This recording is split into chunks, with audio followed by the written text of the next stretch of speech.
할렐루야. 오늘도 우리를 인도하신 하나님으로 인하여서 기쁘고 행복한 날들이 되어지기를 원합니다. 함께 기도하면서 함께 예배하겠습니다. 하나님 아버지, 오늘도 우리에게 하나님을 예배할 수 있는 믿음과 기회를 주심에 감사합니다. 여기까지 우리를 인도하신 하나님이 앞으로도 우리와 함께 하시고 지금 이 순간에도 우리와 함께하고 계심을 믿습니다. 하나님이 인도해 나아가시는 발걸음을 하나씩 따라가며 하나님과 함께 걷는 즐거움과 기쁨과 행복으로 충만한 우리 모두가 되도록 도우시고 인도하여 주시옵소서. 예수님의 이름으로 기도하였습니다. 아멘. 하늘에 계신 우리 아버지여, 이름이 거룩히 여김을 받으시오며 나라의 마옵시며 뜻이 하늘에서 이룬 것 같이 땅에서도 이루어지이다. 오늘날 우리에게 일용할 양식을 주옵시고 우리가 우리에게 죄 지은 자를 사하여 준 것 같이 우리 죄를 사하여 주옵시고 우리를 시험에 들게 하지 마옵시고 다만 악에서 구하옵소서. 나라와 권세와 영광이 아버지께 영원히 있사옵나이다. 아멘. 찬송가 452장 함께 같이 찬양하겠습니다. 452장입니다.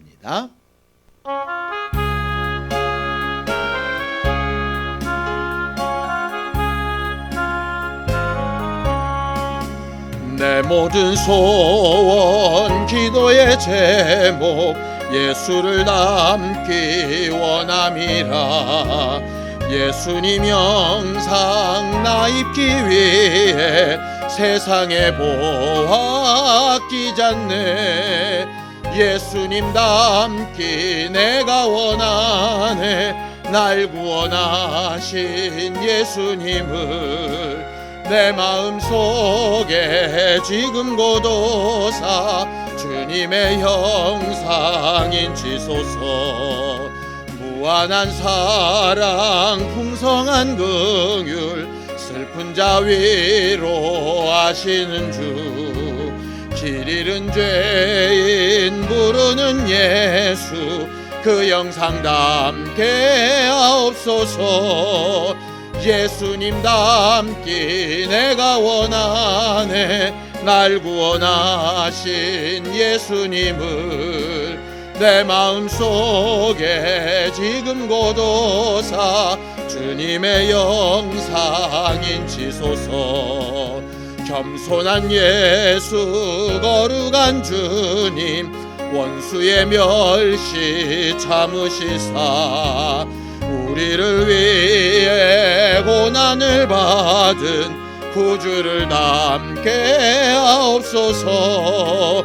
예수님 닮기 내가 원하네. 날 구원하신 예수님을 내 마음속에 지금 고도사 주님의 영상 인치소서. 하나님 아버지, 오늘도 우리는 하나님 앞에 주의 말씀을 들으러 모였습니다. 두려워하고 근심하는 여러 가지 일들이 있지만 그 모든 것을 주께 받은 사랑과 은혜로 덮고 하나님께서 우리에게 가장 좋은 것으로 준비하시고 일하시고 계신 분명한 사실을 체험하는 예배가 되게 하여 주시옵소서. 믿음으로 헌금한 손길들 위에 복을 주시고 저들이 하나님의 뜻대로 순종하여 일한 만큼 합당한 복을 얻기에 정직한 심령들이 될 수 있도록 도와주시옵소서. 예수님의 이름으로 기도하였습니다. 아멘. 하나님의 말씀은 사도행전 23장 12절에서 35절까지 말씀을 함께 합독하겠습니다. 사도행전 23장 12절에서 35절까지 말씀을 함께 합독하겠습니다. 함께 읽습니다. 시작. 날이 새매 유대인들이 당을 지어 맹세하되 바울을 죽이기 전에는 먹지도 아니하고 마시지도 아니하겠다 하고 이같이 동맹한 자가 40여 명이더라. 대제사장들과 장로들에게 가서 말하되 우리가 바울을 죽이기 전에는 아무것도 먹지 않기로 굳게 맹세하였으니 이제 너희는 그의 사실을 더 자세히 물어보려는 척하면서 공회와 함께 천부장에게 청하여 바울을 너희에게로 데리고 내려오게 하라. 우리는 그가 가까이 오기 전에 죽이기로 준비하였노라 하더니 바울의 생질이 그들이 매복하여 있다 함을 듣고 와서 영내에 들어가 바울에게 알린지라. 바울이 한 백부장을 청하여 이르되 이 청년을 천부장에게로 인도하라. 그에게 무슨 할 말이 있다 하니 천부장에게로 데리고 가서 이르되 죄수 바울이 나를 불러 이 청년이 당신께 할 말이 있다 하여 데리고 가기를 청하더이다 하며 천부장이 그의 손을 잡고 물러가서 조용히 묻되 내게 할 말이 무엇이냐. 대답하되 유대인들이 공모하기를 그들이 바울에 대하여 더 자세한 것을 묻기 위함이라 하고 내일 그를 데리고 공회로 내려오기를 당신께 청하자 하였으니 당신은 그들의 청함을 따르지 마옵소서. 그들 중에서 바울을 죽이기 전에는 먹지도 않고 마시지도 않기로 맹세한 자 40여 명이 그를 죽이려고 숨어서 지금 다 준비하고 당신의 허락만 기다리나이다 하니 이에 천부장이 청년을 보내며 경계하되 이 일을 내게 알렸다고 아무에게도 이르지 말라 하고 백부장 둘을 불러 이르되 밤 제3시에 가이사라까지 갈 보병 200명과 기병 70명과 창병 200명을 준비하라 하고 또 바울을 태워 총독 벨릭스에게로 무사히 보내기 위하여 짐승을 준비하라 명하며 또 이 아래와 같이 편지하니 일러스되 글라우디오 루시아는 총독 벨리스가카에게 문안하나이다. 이 사람이 유대인들에게 잡혀 죽게 된 것을 내가 로마 사람인 줄 들어 알고 군대를 거느리고 가서 구원하여다가 유대인들이 무슨 일로 그를 고발하는지 알고자 하여 그들의 공회로 데리고 내려갔더니 고발하는 것이 그들의 율법 문제에 관한 것뿐이요 한 가지도 죽이거나 결박할 사유가 없음을 발견하였나이다. 그러나 이 사람을 해하려는 관계가 있다고 누가 내게 알려주기로 곧 당신께로 보내며 또 고발하는 사람들도 당신 앞에서 그에 대하여 말하라 하였나이다 하였더라. 보병이 명을 받은 대로 밤에 바울을 데리고 안디바르디라 이르러 이튿날 기병으로 바울을 호송하게 하고 영내로 돌아가니라. 그들이 가이사라에 들어가서 편지를 총독에게 드리고 바울을 그 앞에 세우니 총독이 읽고 바울더러 어느 영지 사람이냐 물어 길리기아 사람인 줄 알고 이르되 너를 고발하는 사람들이 오거든 내 말을 들으리라 하고 헤롯 궁에 그를 지키라 명하니라. 아멘.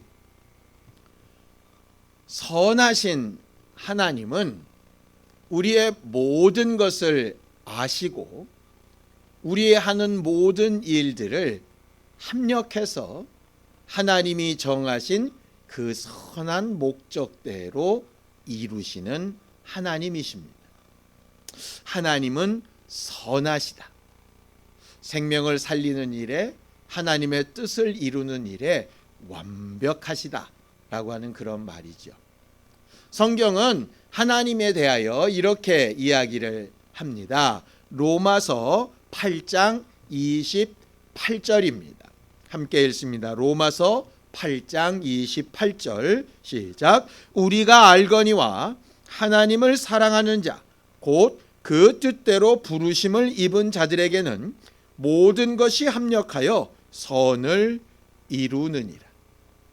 우리들이 살아가면서 우리 마음에 드는 일, 들지 않는 일, 우리가 바라는 일, 바라지 않는 일, 있었으면 좋겠는 것, 그렇지 않은 것, 뭐 여러 가지 수없이 많은 조건들의 일들이 우리에게 다가오지요. 그런데 성경은 하나님을 사랑하는 자, 곧 그 뜻을 알고 그 뜻대로 부르심을 받아 잘 가고 있는 자들에게는 모든 것이 원하든 원치 않든 합력해서 선을 이룬다. 옳은 것을 이루고 생명을 이루고 하나님께서 기뻐하시는 그 뜻을 이루는 일이 된다라고 이렇게 말하고 있습니다. 우리는 하나님을 알고 예수 그리스도의 은혜를 받고 성령의 감동을 받아가며 신앙생활하는 사람들이죠. 저희는 이 말씀이 우리 모두에게 그대로 이루어지기를 간절히 사모합니다. 우리 주변에 있는 모든 일들이 합력해서 선을 이루는 일이 되기를 축복하고 또 축복합니다.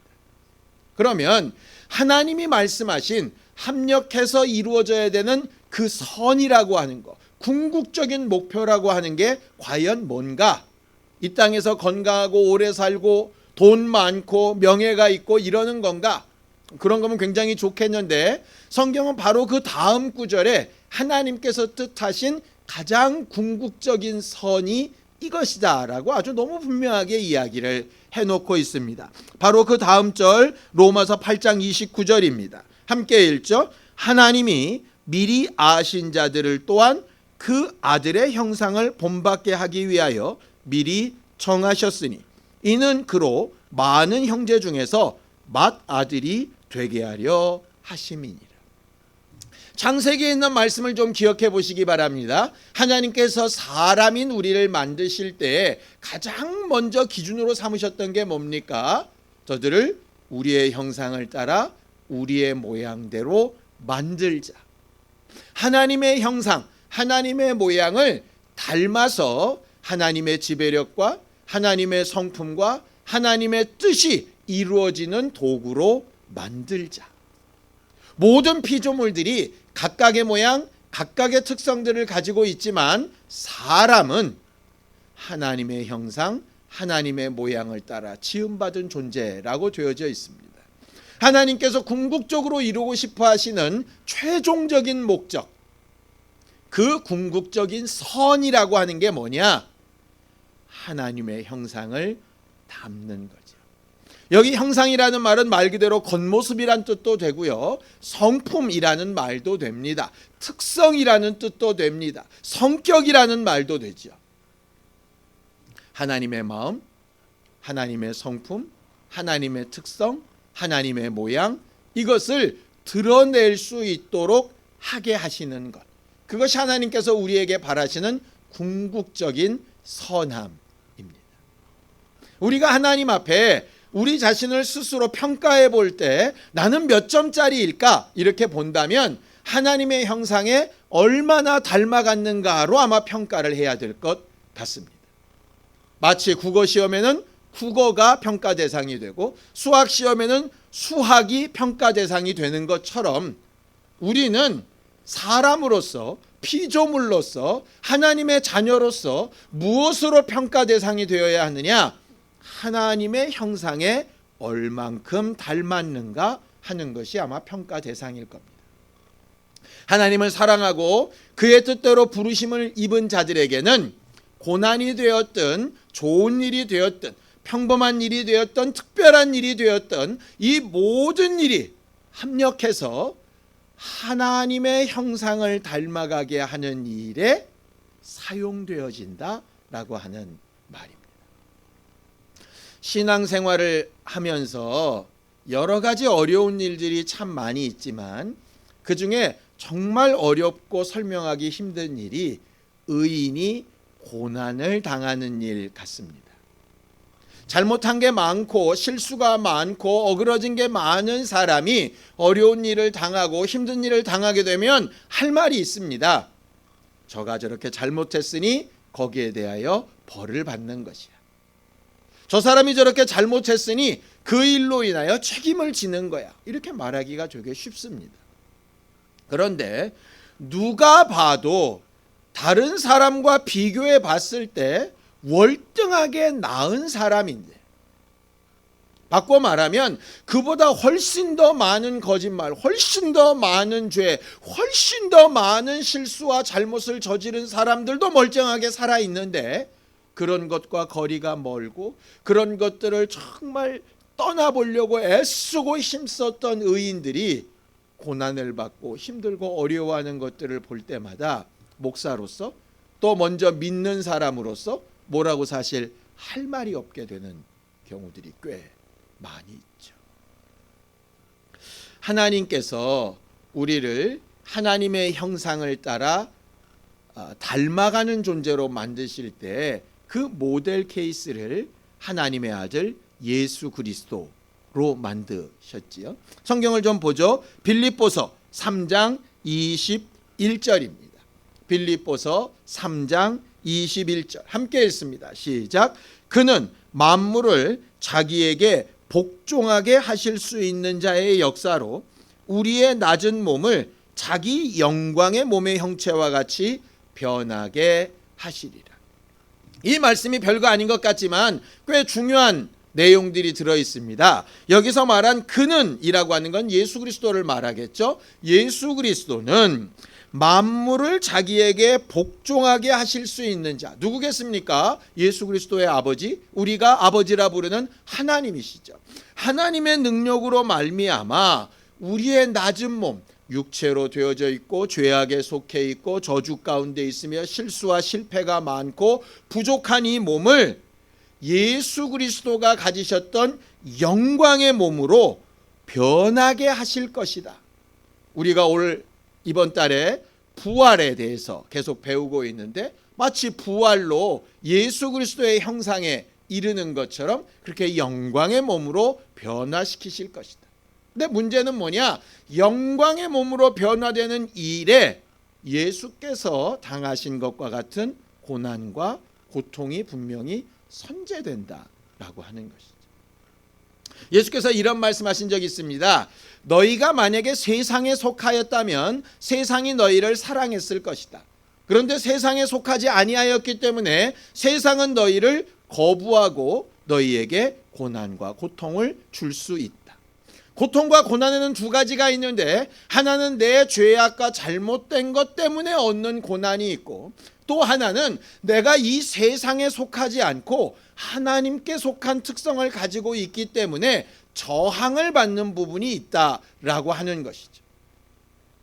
그래서 베드로는 이렇게 얘기를 합니다. 우리의 고난을 두 가지로 봐야 된다. 하나는 내 잘못으로 인한 고난인지 아니면 하나님의 말씀을 제대로 따르는 것에 대한 고난인지, 첫 번째 고난이라면 우리는 철저하게 회개하고 하나님 앞으로 돌아가며 그 고난을 정말 제대로 통과해야 한다. 그러나 두 번째, 의를 향하여 가는 고난이라면 기뻐하며 그것으로 인해서 다가올 영광을 기대해야 한다 하는 것이죠. 성경엔 의인이면서 고난을 당했던 많은 사람들의 이야기가 기록되어져 있습니다. 가장 대표적인 게 예수 그리스도시겠죠. 믿음의 조상인 아브라함도 마찬가지입니다. 물론 본인들의 실수로 인하여 잘못된 부분도 있지만 많은 경우에는 하나님의 말씀을 따르다가 얻는 고난도 꽤 많이 있었습니다. 모세도 마찬가지고 다윗도 마찬가지고 심지어 침례 요한과 사도 바울도 마찬가지입니다. 이들이 공통적으로 고백하는 것이 있습니다. 자기가 잘못하여 얻는 고난과 그렇지 않은 고난을 구분하는 것이죠. 우리는 그저 고난이 있으면 나쁜 것, 어려운 것, 슬픈 것, 괴로운 것 이렇게 쉽게 판단하지만 우리가 처음 함께 나누었던 말씀, 사랑하고 뜻대로 부르심을 입은 자라면 모든 것이 합력하여 하나님의 형상 예수 그리스도를 닮아가는 데에 사용되어지게 될 것이다. 그것을 위하여 우리는 어떻게 지금 행하고 있는가 하는 것을 잘 돌아볼 필요가 있을 것 같습니다. 시편 34편 18절 19절에는 이렇게 설명을 합니다. 여호와는 마음이 상한 자를 가까이 하시고 충심으로 통회하는 자를 구원하시는도다. 의인은 고난이 많으나 여호와께서 그의 모든 고난에서 건지시는도다 그랬습니다. 하나님은 우리의 마음이 상했을 때에 우리가 하나님 앞에 죄악 가운데 막 회개할 때 우리를 가까이 하시고 만나주시는 분이라고 되어져 있습니다. 선한 일을 행하다가 낙심하든지 아니면 잘못 때문에 괴로워하든지 어느 쪽이든 하나님을 찾는 일에 죄 때문에 인한 고난이라면 회개함으로 해결하게 하시고 의 때문에 받는 고난이라면 위로하시고 도우실 것이다. 의인이 고난이 많으나 하나님은 그에게 영광으로 갚으실 것이다 라고 이렇게 이야기하죠. 그럼 우리는 뭘 구해야 될까요? 이 고난이 어디서부터 온 것인가를 생각해 봐야죠. 그 기준이 되는 게 바로 말씀입니다. 말씀에 비춰서 내가 의롭게 행하다 얻는 고난인지 아니면 말씀대로 살지 않아서 당하는 고난인지 이걸 잘 구별할 필요가 있습니다. 의로 인하여 당하는 고난이라면 위로를 구해야겠죠. 잘못 때문에 얻는 고난이라면 회개해야 할 것입니다. 그리고 하나님께서 우리에게 정말 주고자 하시는 하나님의 능력을 덧입어야 하게 될 겁니다. 성경을 한 군절만 더 읽겠습니다. 베드로전서 5장 10절입니다. 함께 읽죠. 시작. 모든 은혜의 하나님 곧 그리스도 안에서 너희를 부르사 자기의 영원한 영광에 들어가게 하시니가 잠깐 고난을 당한 너희를 친히 온전하게 하시며 굳건하게 하시며 강하게 하시며 털을 견고하게 하시니라. 오늘도 우리는 말씀으로 우리 자신을 잘 돌아보아서 의로 인한 고난인지 죄로 인한 고난인지 그 방향을 분명히 하고 우리가 구해야 할 것이 위로인지 용서인지 분명히 해서 우리를 견고하고 담대하고 강하고 온전하게 세워가시는 하나님의 능력을 체험하는 신령한 우리 모두가 되기를 예수님의 이름으로 축원합니다. 오늘 우리가 본문을 굉장히 길게 읽었습니다. 사도 바울이 벨릭스 총독에게로 압송되어져 가는 내용이지요. 굉장히 긴 글이지만 사실은 내용은 간단합니다. 바울은 어떻게 해서든 하나님의 뜻을 이루고 하나님께서 주신 목적을 따라서 로마에 가서도 복음을 전하려고 그의 마지막 전도 여행을 걸어가고 있습니다. 예루살렘에서 사람들의 오해를 불식시키려고 하지 않아도 되는 의무와 손해도 감수하면서 율법대로 결례를 행하기도 하고 사람들 앞에 어찌해서든 자기는 하나님의 율법과 주 예수 그리스도의 복음 안에서 이것을 잘 조화시키고 하나님의 뜻을 이루려고 하는 사람이라는 것을 계속해서 토로합니다.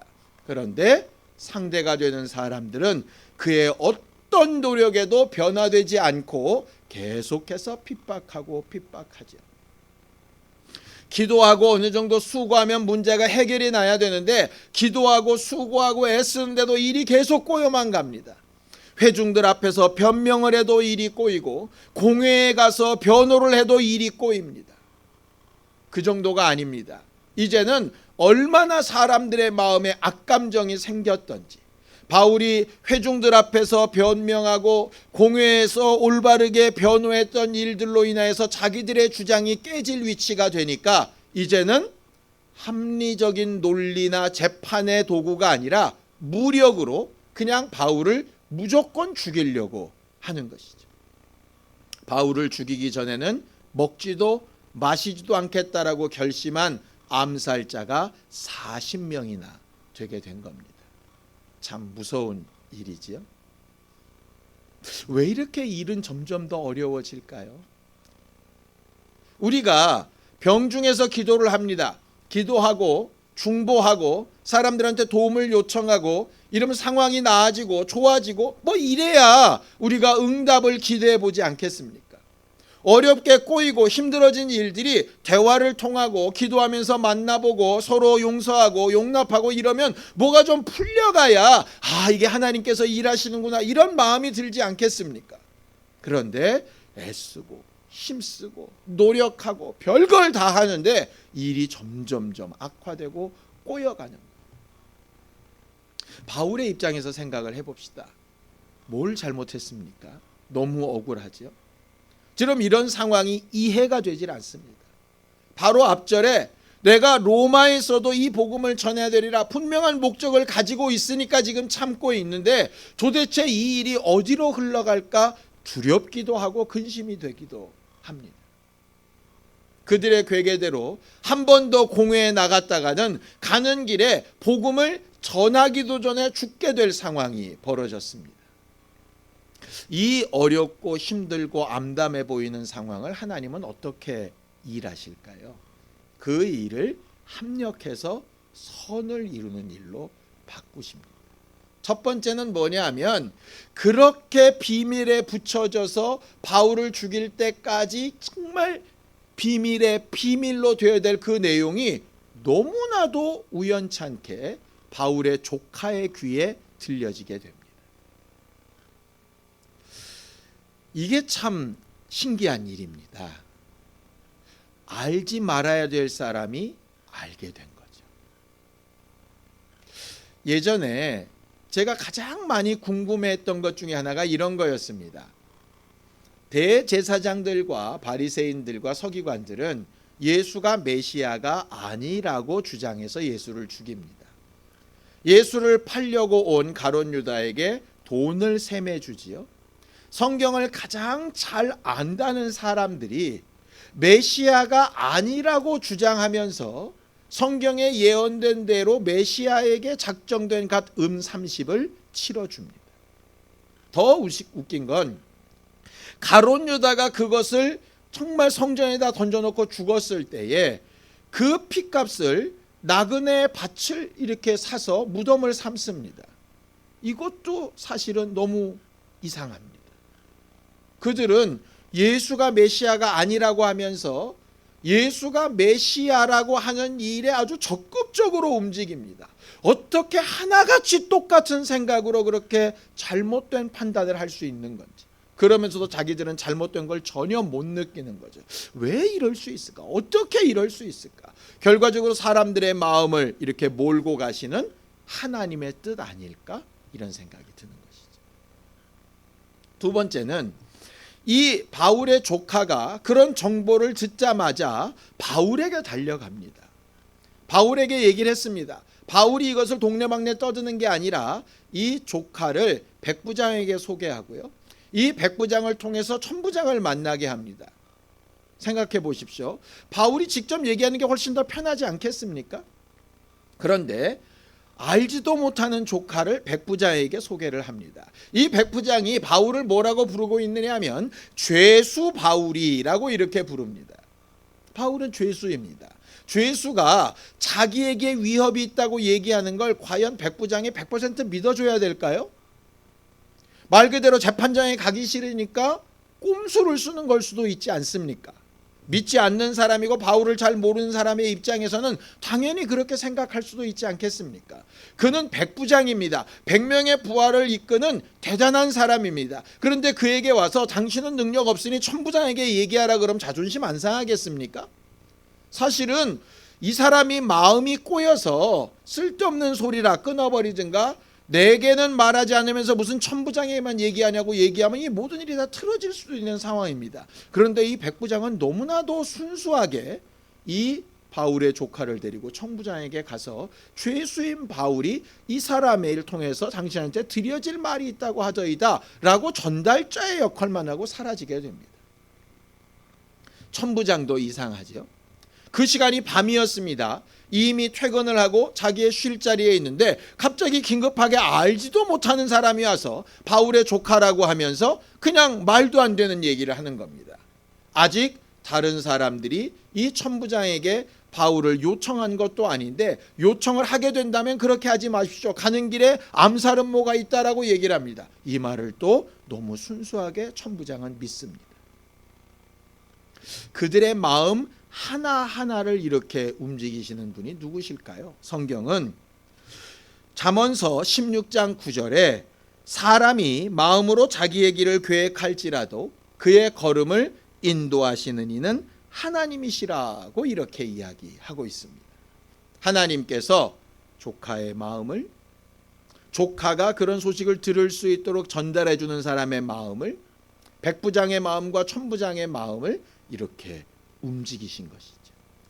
결국 바울이 암살당하지 않고 벨릭스 총독에게로 가서 다시 한번 정상적으로 복음을 전할 수 있는 기회를 얻게 하는 일에 하나님이 이 일을 몰고 가시는 것.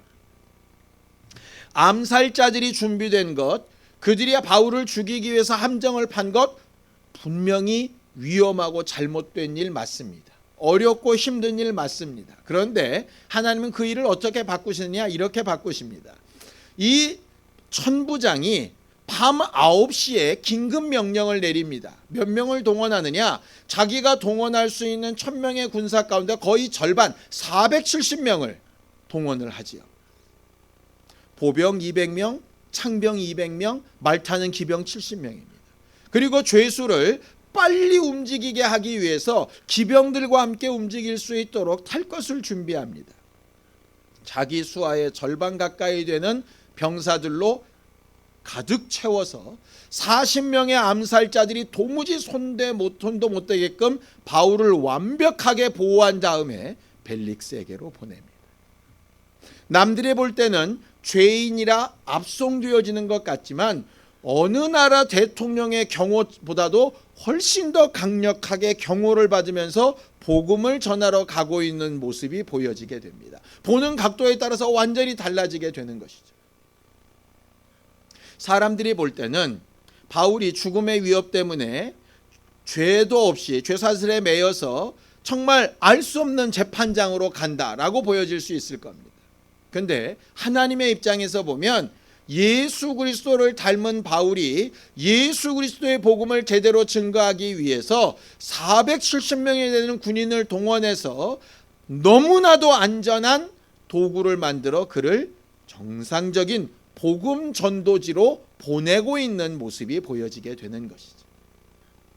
이게 바로 합력하여 선을 이루시는 하나님의 역사입니다. 우리는 살아가면서 많은 두려움과 근심 가운데 산다라고 지난 주일날 말씀을 드렸었지요. 이루어져야 되는 일이 이루어지지 않을까 봐 걱정할 때가 많고 나타나지 않았으면 좋겠는 일들이 나타날까 봐 걱정되는 일이 너무나도 많습니다. 미리 예상치 못한 일들이 갑자기 튀어나올까 봐 근심되고 걱정하고 근심하고 걱정하는 일들이 현실화될까 봐 너무 두렵고 떨 때가 있습니다. 그런데 오늘 우리에게 주신 하나님의 말씀은 단 하나입니다. 하나님을 사랑하는 자, 그 뜻대로 부르심을 입은 자, 가야 될 목적과 목표가 분명한 자라면 하나님께서 어떤 모양, 어떤 상황, 어떤 평가를 통해서라도 하나님이 정말 선하게 이루고 싶어 하시는 방향을 따라서 가게 하신다.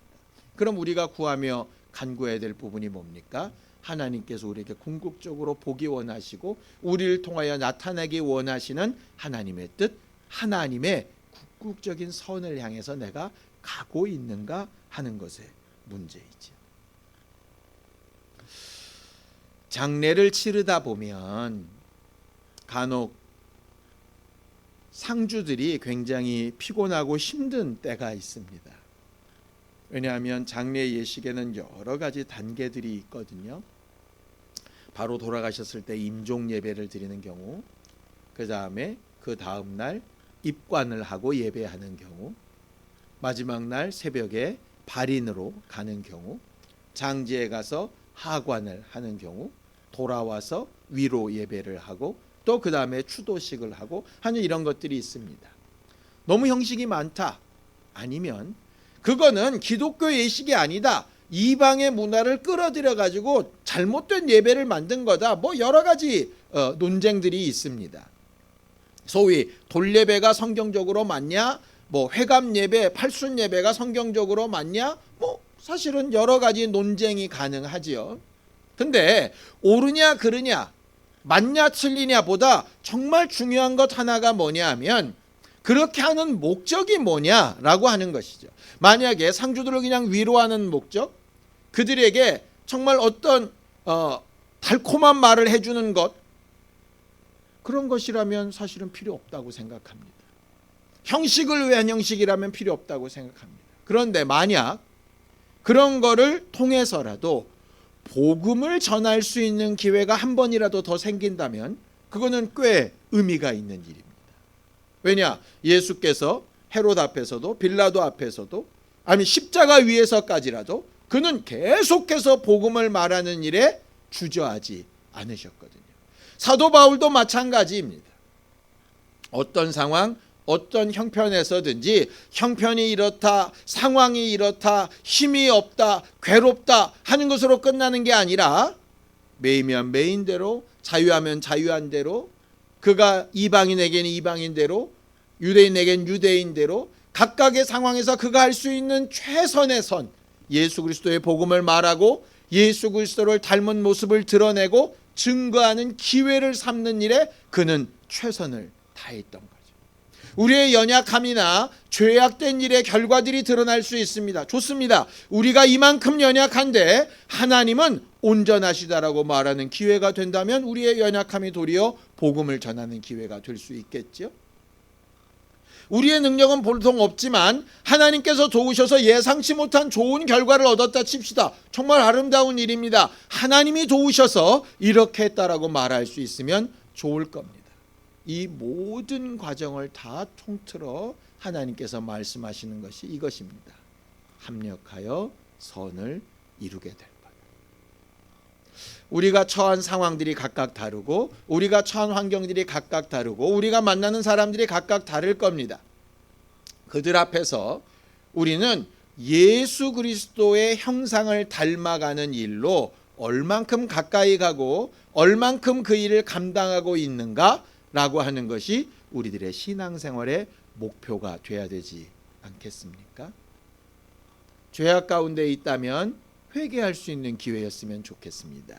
우리와 같은 똑같은 죄와 실수를 저지르는 자 앞에서 당신들도 나처럼 회개하면 하나님 앞에 돌이킬 수 있다라고 말할 수 있으면 행복할 것 같습니다.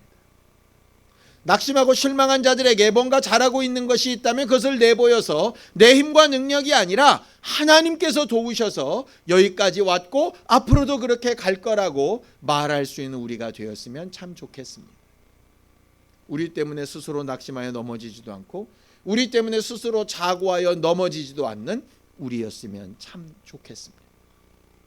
하나님께서 우리가 가진 모든 상황과 환경 가운데 하나님이 이루고 싶어 하시는 그 선함, 그 의로움을 잘 만들어 가실 수 있도록 우리 모두가 겸손하게 하나님의 의를 합력하여 이루시는 선을 구해 나가는 거룩한 교회들이 되기를 예수님의 이름으로 축원합니다. 하나님 아버지, 우리를 도우셔서 하나님께서 우리에게 주신 모든 일들, 마음에 드는 것이나 그렇지 아니한 것이나 예상한 것이나 그렇지 못한 것이나 간에 그 가운데서 우리가 꼭 기억하고 방향으로 삼고 나아가야 될 그 자리, 하나님의 아들의 형상을 본받는 그 자리에 우리가 한 걸음씩 한 걸음씩 더 나아갈 수 있도록 우리를 도우시고 함께하여 주시옵소서.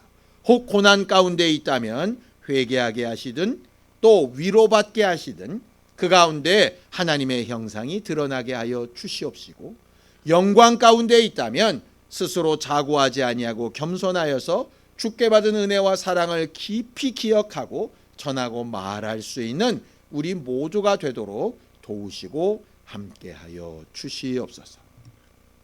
이제는 우리 주 예수 그리스도의 은혜와 하나님 아버지의 극진하신 사랑과 성령님의 감동하시고 함께하시는 분명한 증거가 합력해서 이루시는 의와 선을 구하려는 우리 모두 위에 이제로부터 영원까지 함께 있을지어다. 아멘.